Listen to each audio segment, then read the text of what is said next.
Hello, everyone. Welcome back to What's Your Story? I'm Gabby, the host of this podcast. If you're new here, What's Your Story is a safe space where we dive deep into the personal stories and reflect on the decisions we have made that have guided us to be exactly where we are today. Each episode features interviews with everyday people who share the pivotal moments and challenges that have defined their lives. From childhood experiences to life-altering decisions, we explore the unique journeys that shape the human experience, reminding us that we are all more alike than we think we are. Hello, everyone. Welcome back to What's Your Story? Today's episode is incredibly special to me. Joining me are two of my closest friends, my grad school besties, Lauren and Dia. Hi, friends. Hi. I met them during one of the most defining chapters of my life, grad school. We started the program together back in 2020, and we all know 2020 was filled with challenges. We started the program like peak pandemic time, peak COVID time.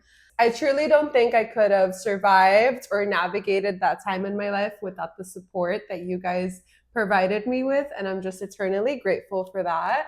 We went through so much together, from the pressure of deadlines to taking, different classes, stats for one, stats, traveling to NASP together for presentations that we collaborated on, internship placements, and navigating the challenges of life itself.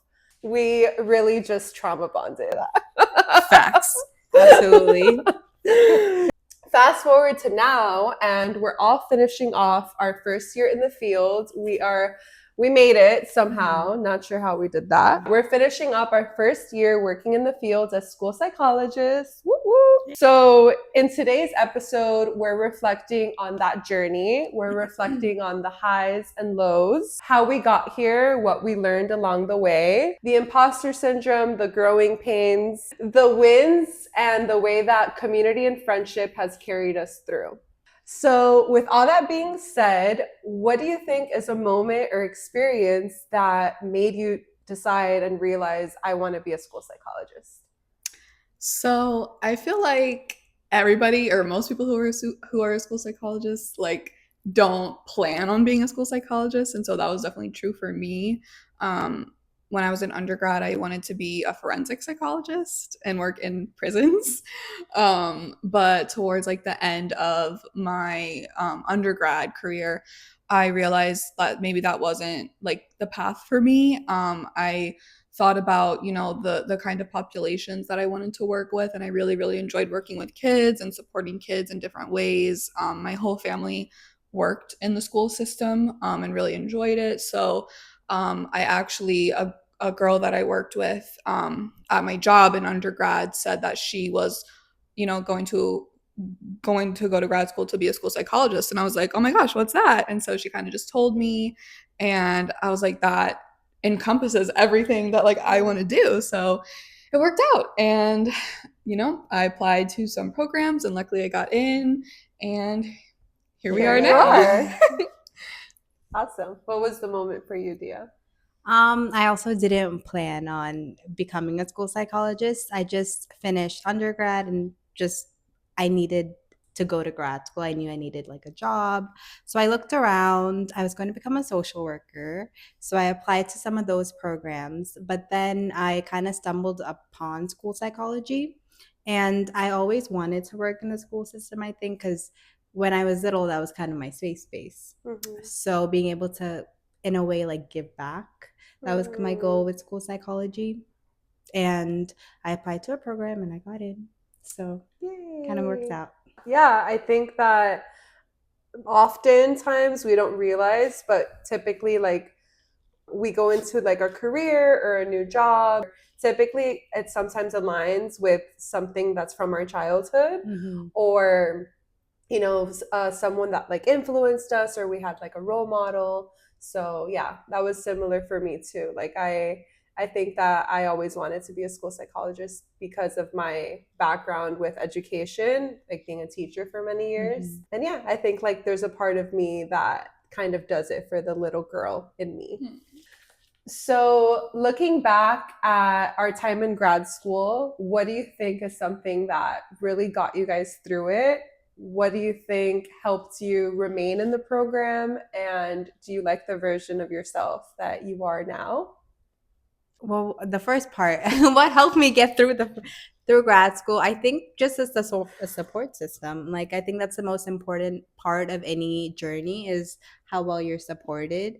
And coming into grad school, like I didn't really know what to prepare for. I thought it was going to be this big obstacle, and it was 2020, so we all started virtually, so we didn't really know each other at that point. Yeah. And we were just attending classes online, seeing each other through the screen.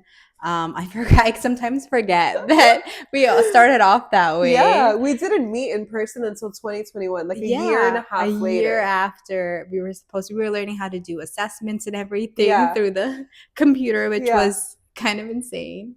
Interesting experience. But I think just having you guys as my support system and also mentorship. I think our program really provided good mentorship, and that's really important, you know, especially when you're coming through grad school for the first time. At least for me, it was a fully like new experience, and it was so unfamiliar. So having someone there to help you navigate it, that's really important. So I think that was my two main things. And then do I like the version of myself now? I do. I like it so way more than Did grad school break you? A little bit, but then I built myself back up, right? Like that's kind of what you have to do.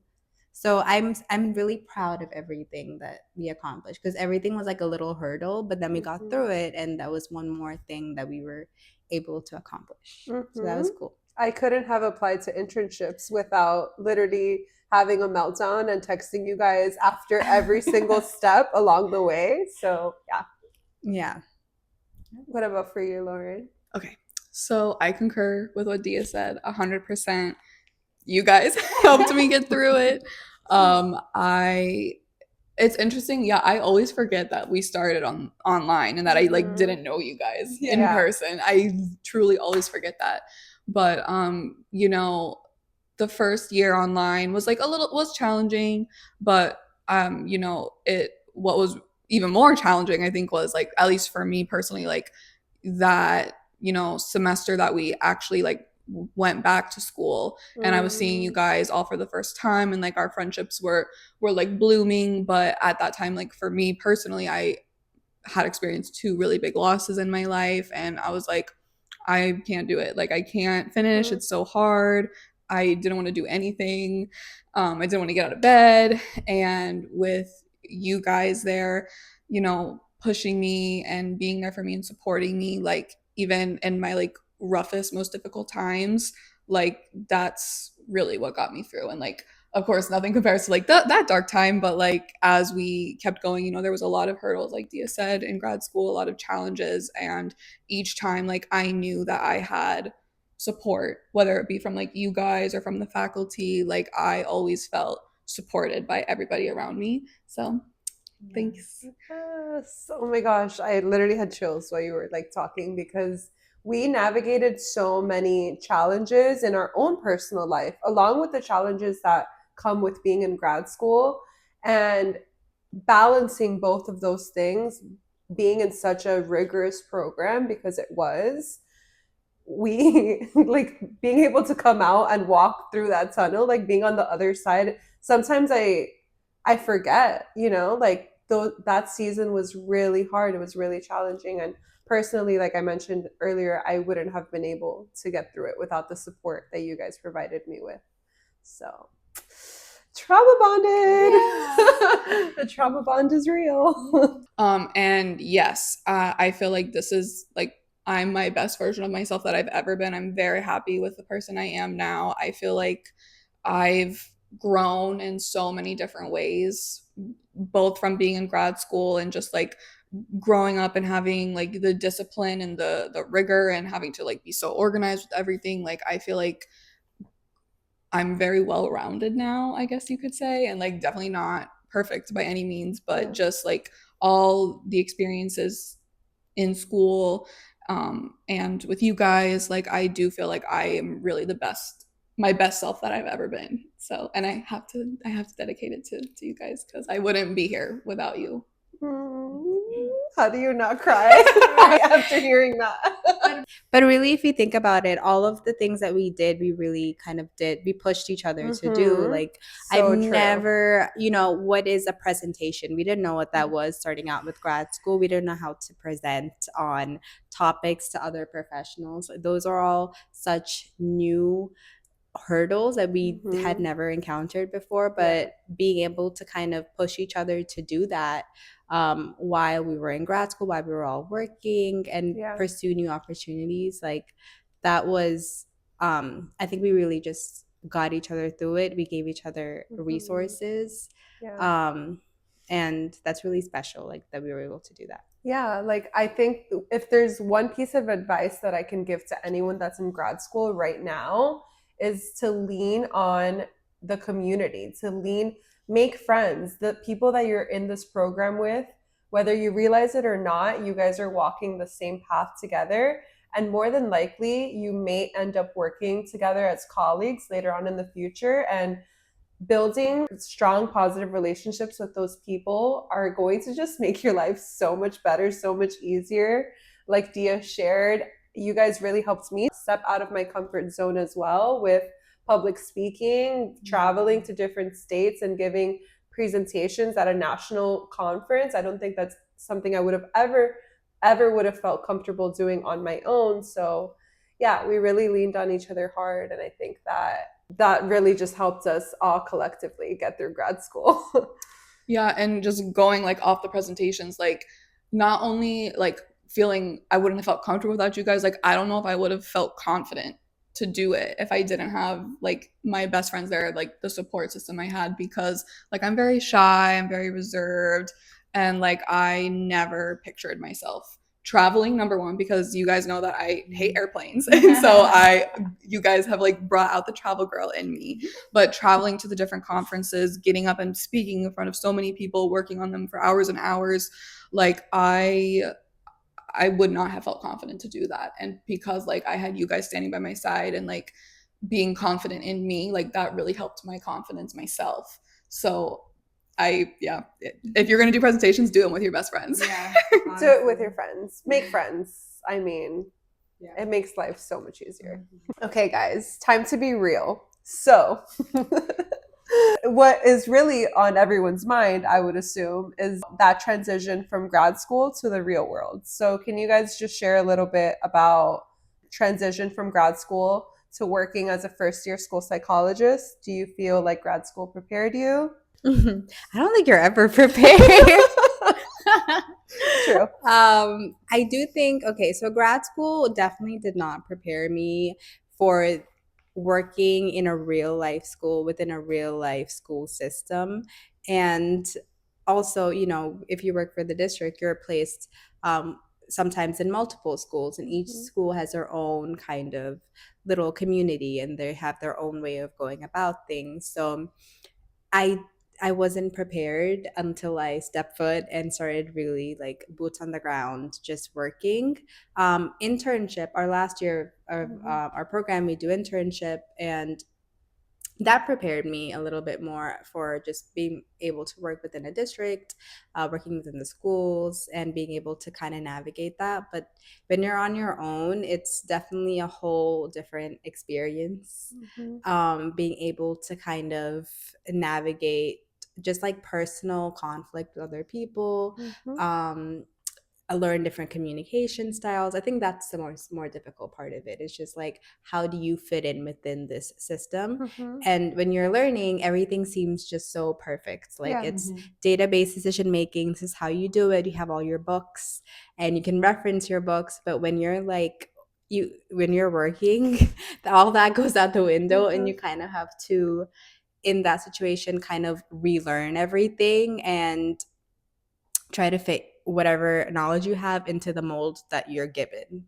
That's kind of how you just have to be flexible. You have to be flexible. Yeah. Yep. I mean, it's not the picture perfect definition that is in the grad school textbooks. Mhm. There's so many moments where we have to think outside the box. We have to be flexible. We have to shift gears and realize, okay, we have limited resources and you have to make do with what you have. Yep. But you're also navigating, like you said, like we are outsiders coming into school settings, right? Most of the time, those staff members have worked with each other for several years, maybe. They have their own little, I don't want to say cult, but they have their own little community, and we are outsiders coming in. So, No, but it's true. Like yeah. we're just having to navigate that. But I do think like what you learn in grad school is like your why. Like what you do is for the best interest of the child, Yeah. and being able to protect students, all those morals that they teach us and those ethical like standards, that's kind of embedded in us. If you just go based off of that, you can really try to find a way within situations, because really that's the most important thing, is that children come to school, they're safe, they learn, and we try to make that happen in the best way we can. What about for you, Lauren? So I feel like grad school prepared like a great framework and foundation. Like we learned all the best practices, we learned the right way to do things. So we have like in our mind and our skill set, like this is how ideally things are done. And you know, I think that's really, really helpful knowledge to have and to like go into the field with. But as much as I learned and as like prepared as I felt going into my first year, you know, I learn every day something that I didn't know before. Don't stop learning. Every single day. And like this is truly like I felt like I had such great education, such great internship experiences, such great exposure to the field. And like this is really though a career where like you learn on the job. Like there's nothing better than just being in the moment, being there, doing the actual thing that you worked so hard and learned so much to do. And that experience I feel like is the best teacher, really. Is because you know, like Dia said, like when we're learning from textbooks and like situationally, but every situation is different. And like I think my knowledge from grad school and from internship and everything, like I said, laid the framework, but like I really have to think like, okay, like in all these different situations, like what will work for this student, what will work for this family. And so, you know, I'm still learning. Every day I'm still learning. I think it's definitely a field where we're lifelong learners, because like you said, every situation, every case requires a different solution, a different approach that you're going to take, right? But yeah, in moments like that where you're really overwhelmed, it's best to, like what Dia said, like remembering your why, like remembering why we're doing this when you feel flustered and you can't find the solutions and the data doesn't exist. Remembering your why, that's really what has helped me get through. Yeah. So obviously we're all completing our first year in the field, and I don't know about you guys, but for me, the imposter syndrome has been so real. When I first started, I'll share a little bit about like that experience. Like I remember being in my first RTI meeting and we were discussing a case, discussing a student, and literally everyone turned their head and looked at me and said, "Okay, so what do you think?" And I was like, "Oh shit, like am I in charge here?" Like honestly, like that's how I felt. I'm also looking around like who are we asking that question to? And it just kind of all clicked, like, oh, we are the expert in the room. We are the most educated person, and people do rely heavily on our knowledge, on our input. Not that I didn't know that before, but it was just the first time where it clicked. It was the real life experience, what you said. It's not always, you know, like what's in the textbook. So yeah, imposter syndrome has been really real. So I want to hear for you guys, how have you navigated imposter syndrome? Is there a moment where you have felt it heavily this year, or has it been smooth sailing? That's funny. Definitely not smooth sailing. So how I've navigated it, I feel really fortunate enough to, and this is another thing that like I'm just like loving you guys so much because, but it's true, like you guys taught me also to like better open myself up to other people, right? So in my internship, like I got really close with like the other interns, and so two of the interns like are now, I would say, additionally like two of my best friends.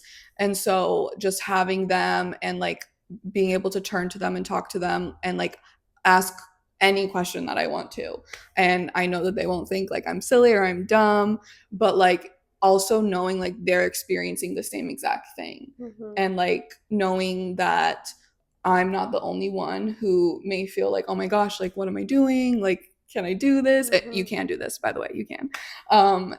But like, it's just so nice, again, to like have that community and to have people experiencing the same exact thing as you are. So just how I've navigated it is definitely by reaching out to my supports, to you guys, to them, to other psychologists that I work really closely with, and they've all been really great. And like also hearing that they felt that way too, or like they may have similar questions as I do. So I'm like, oh, okay, maybe like it's okay that I don't know this, and it's okay that I ask the questions. And like the teams that I work with, like they've all been super graceful of me, and like we're all learning together. And so we're all really just trying our best every single day. And you know, some days I'm like, oh yeah, I got this for sure, I can do this. And then other days I'm like, oh, okay, maybe need to like go back to my textbooks a little bit. But regardless, like I feel like it'll never go away though, unfortunately. But like hopefully I'll just feel it a little bit less. Yeah, I don't know if it ever really does go away, but I do think that I mean, I could speak for us, like we are people that put a lot of pressure on ourselves because we care so much. Like we have amazing work ethic and we truly care about the well-being of these children and we want to see things through. So again, my point is that we put a lot of pressure on ourselves. So that imposter syndrome has been hard to navigate. But ultimately, we're first years in the fields. Like it's okay not to know everything. No one expects us to have all the answers. And we do have a really great support system in our districts where we can easily consult with a more seasoned school psychologist and immediately get an answer for something we don't know. And I think in the beginning, that was really hard for me, where I was constantly like just stressing, like, I don't know. But then I started feeling more comfortable and just putting less pressure on myself and recognizing like I'm not expected to know everything. At the end of the day, let's be real, it's my first year in my career. I don't think the only person putting all this pressure on me is me. Yeah, and I also think we don't give ourselves enough credit because like the best thing that happens for me at least is like, so say like I have a question or I'm like, oh, did I handle that situation the right way? And I go and I do consult about it. And they're like, yeah, I would have done the exact same thing. And I'm like, oh, okay, well, like it's just like navigating that self-doubt and really like standing in our confidence and knowing that we know the right answers. Well, you know what that makes me think of too is that like in grad school, we instantly receive feedback from our professors and we instantly get like that instant gratification, like, oh, we did good, we did that right.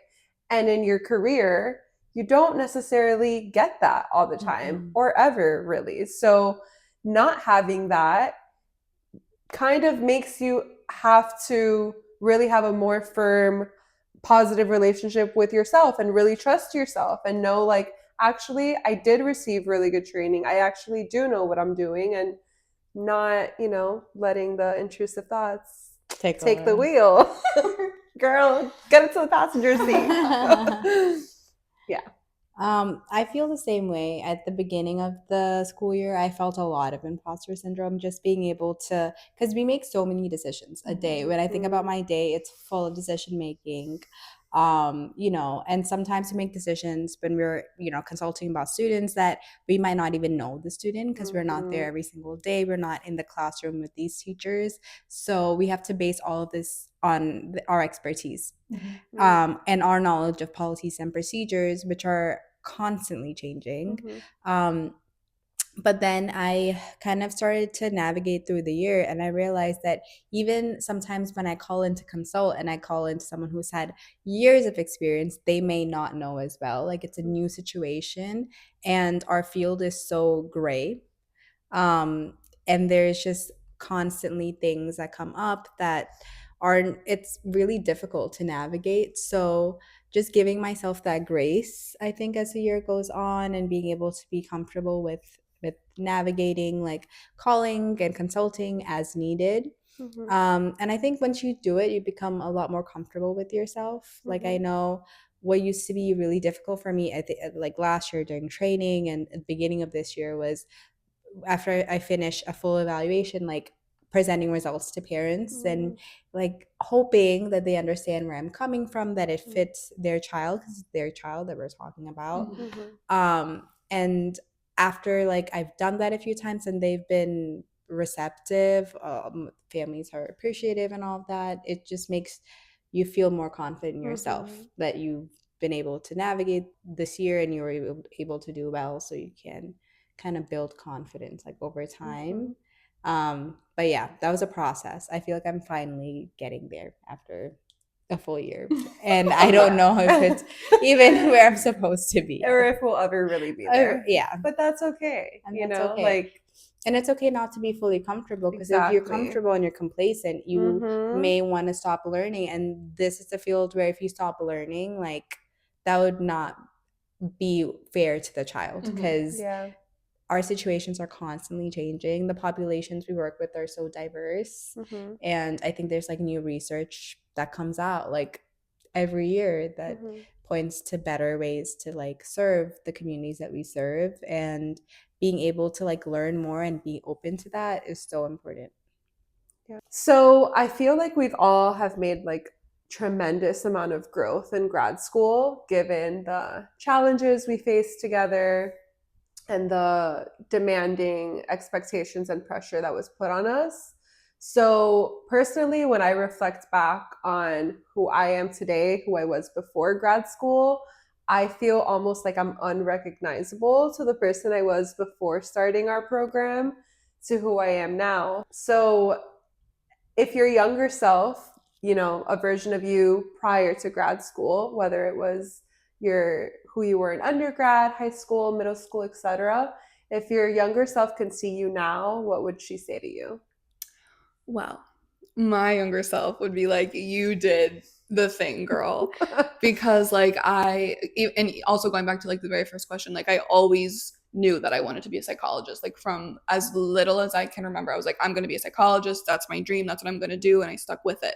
So I think just like me sticking with it, like the grit, everything that I did to get to where I wanted to be. Like I persevered, I pushed through all the hard times. Like I think she would be really, really proud of me. And I always talk about healing my inner child and like every day showing up for these kids and being like an adult that they can talk to, working with them, like putting smiles on their faces, that heals me too. 100%. So I think, little me would be really proud of big me now, and like tell me, to keep going, to keep doing what I'm doing, to never like give up, I guess. Like I know it sounds cheesy, but like to don't stop. Like you clearly have completed your lifelong dream, and so now I can go to like another dream that I have, and it's, which I don't know what it is, but we'll figure it out. Okay. But yeah, just my little self, I think, would be really, really happy with where I am today. And I think that is probably one of my biggest accomplishments, like graduating, having like all my amazing friends, and like I know that little me would be really proud of me right now. I'm so proud of you. Yeah, I'm so proud of you. I, going back to like kind of like the first question, I think little me, if she were to see me now, she would feel very, I hope she would feel very like safe with me. Because I think when I was like young and I was navigating through school, and I had just like, I came to the country when I was like 6, when I was in elementary school. So part of like what I wanted to do with my career was give back to kids in their environment in such a pivotal time in their life. And so I hope that little me would see me now and be able to feel safe with me. And I hope the kids that I work with now are able to see me as like a safe figure that they can feel comfortable and um, open to talking to. So, yeah, I think she would be proud of me because, we've gone through so much through grad school, and I was able to complete pretty much everything I wanted when I was little, and I imagined what I wanted to be when I grew up. But also that, I have all these connections, and I was able to open myself up and be part of this big community and have a why, and continue to chase that why and like have more of like a purpose and a good purpose. I think that what we do every day is like helping other people. I think that's what I wanted to do since I was little. So basically we all went into this career path to heal our younger child, our younger selves. And but that's so like genuine though, because there's so much authenticity behind like our work that just allows us to show up more authentically every day at work, because what we do is something bigger than us, like we truly have like the passion, the heart, the drive. Yeah, we have more passion, more energy. I don't always have the passion and energy, I'm not gonna lie. Let's be so for real. But yeah, I think that when we show up like this and we remember our why, it just makes everything click. Yeah. I had like a professional learning community today, and we were talking about like, so mine is about like equity and diversity and how we can improve on that. So we were talking about how like our world is constantly changing, like laws and policies are constantly changing, and with all this uncertainty that's happening, even the fact that we are working within the school system and we're providing safe spaces to children, especially children that come from like disadvantaged backgrounds. A lot of the kids that we work with, because we work with kids in like foster care, we work with kids who are going through things at home with like immigration issues. We just work with so many different children, and the fact that we are doing that in itself is like a stance, like every day we show up, and that's a big thing to do, right? Amidst all the chaos that's happening in the world, and and that I think that's really powerful that we're able to do that, and we are able to work with all these kids from all different backgrounds, and we're able to be able to be like a pillar that they can depend on. I think that in itself is very powerful, because not everyone can say that they're standing still despite all this uncertainty, right? So I thought that was really cool. And it's also hard to like show up to work every day when truthfully like the state of the country is just in shambles. It's chaotic out here.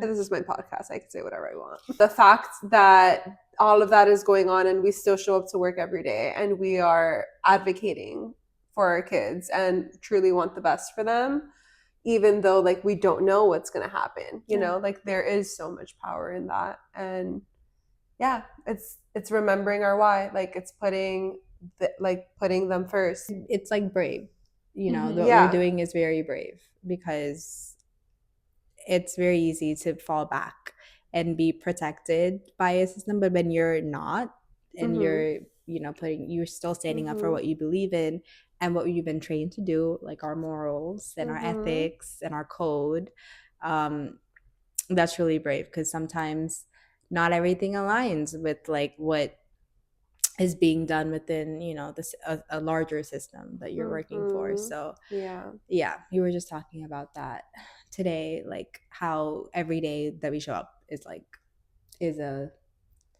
a powerful stance that we take. I love that. That's so true. And like it really just puts things into perspective. Well, I was also gonna add that like my younger self would be so happy that I have such great friends. Like just circling back again to like, because my best friends are my whole personality. I didn't mean it like that. I'm just not like I'm agreeing with you, you know? Just like because I never had that many friends when I was younger, and I was like a very like not super social person. It was difficult for me to like be able to feel truly loved and accepted for who I was and like what I had to offer. So I think my little self would also be so happy and excited that I am able to surround myself every day with so much love and get like like that's like a big deal for me because I never thought that I would have like this many great friendships and like so many amazing women who love me so much, who like it's just an honor, honestly. I'm like, wow. We gotta cut right here because we're all gonna cry. I think the biggest thing about friendship is like showing up. The biggest thing about loving someone, I think, is like showing up, because a lot of times like people don't. And we have always shown up for each other. Yeah. And that's how we've shown up for each other, and we've helped each other grow. That's the most important thing. Like, we've been there for all of these milestones that have helped us grow. That's, I think, one of the best things about our friendship. And I think every friendship that has like good quality should help you grow. Like every relationship that you have should help you better yourself and grow. Like, if not, yeah. If I don't call you out, I'm not really your friend. Exactly. And that's what we've done. And we've like built each other up. And I think also like at work, we have such cool co-workers. Shout out Sammy, Allison. We're doing shout outs. Shout out Lexi and Sam. Love you. XOXO. Oh, shout out Sophia Cabal. Yes, Sophie, we love you. I could not. I'm gonna try to call her really quick and just. Oh my god, that'd be funny. I started crying. We're live right now. Yeah, you're on podcast right now. I love my best friends. Can I show you to the camera? They were the only ones that got me through grad school, and now I'm miserable without them. I'm so happy they are working professionals and saving so many lives. We love you, Sophie. We love you. I mean, there's not much to add to everything that you guys said. We share one brain cell after all. Right. I'm so grateful for the friendship that blossomed during such a weird, challenging time in our lives. Like, if I think back to 2020 and I look at where we are now, like, I would have never thought that like this could have happened. Honestly, we were like a slow bird. Yeah. We were a slow bird. Right? Yeah. We really just let the tension build up by staring at each other through the screen. It was very intimidating. If you were there, you know.